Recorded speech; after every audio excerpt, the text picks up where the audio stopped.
Hey guys, it's Christina from Rebel Strength. Today I want to talk a little bit about the kettlebell swing.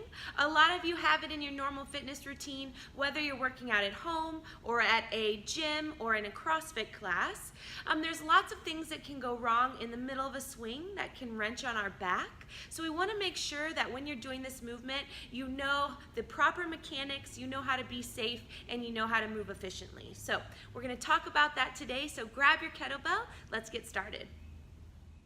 All right guys, when you're choosing the weight for the kettlebell, you want it to be a moderate load for you. Nothing super heavy to where it's going to stress out your shoulders or back, but something that's heavy enough that will swing naturally on its own, okay? If it's too light, sometimes our arms are going to take over for our swing, and we're not going to get the most out of the momentum. So today I'm going to be using a 20. If you're just starting out, maybe a 10 or 15 is going to be a better weight for you. If you are a little bit more used to a heavier load for the kettlebell, maybe start around 25 to 35, okay? So when you start with this kettlebell swing, a couple things you want to think about. One, you want your legs to be wide enough for the kettlebell to pass in between, okay? If you're too narrow, you're going to hit your knees. So take those feet wide.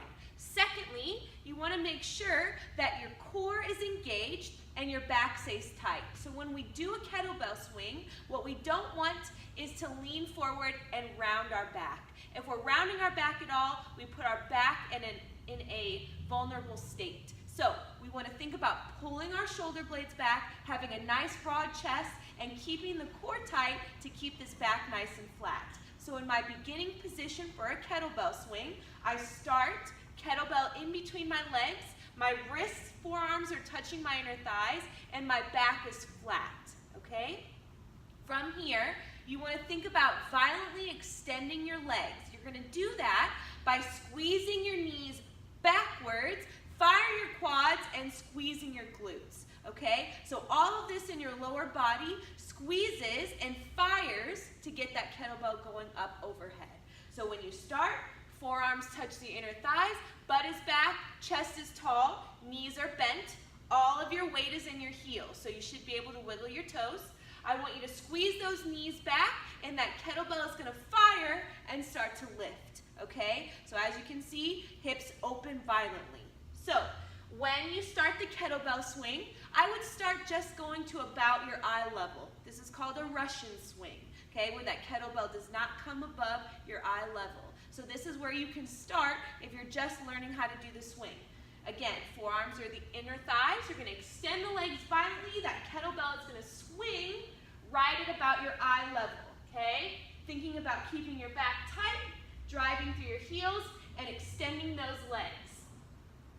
Once you master the Russian kettlebell swing, you can go into the American swing. That's where the kettlebell comes all the way up overhead, okay, in line with your body. So a couple really good points to think about when you're doing an American swing. Everything in your lower body stays the same, okay? When the kettlebell goes overhead, you want it to be in line with your body. So wrist, elbow, shoulder, hip, ankle. Everything forms a nice solid line.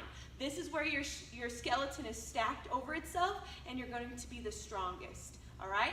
That kettlebell is towards the sky, and as you come back down, you catch it right back where you started with those wrists on your inner thighs.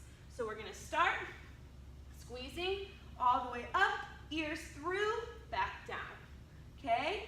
Notice how the kettlebell, you use its own momentum as you go up, and it gets in line, okay? So key points, back flat, weight in your heels, extend the knees violently, and that bell goes either eye level or all the way up overhead, okay? So when you get started with this exercise, I would probably be doing sets of 10s, 10 to 15, maybe 3 sets of 10 to 15 with a nice break in between. If you feel any pulling on your back, you need to tighten up that midline, okay? That means your core is not bracing to protect your back, all right? Some things to think about. So, good luck.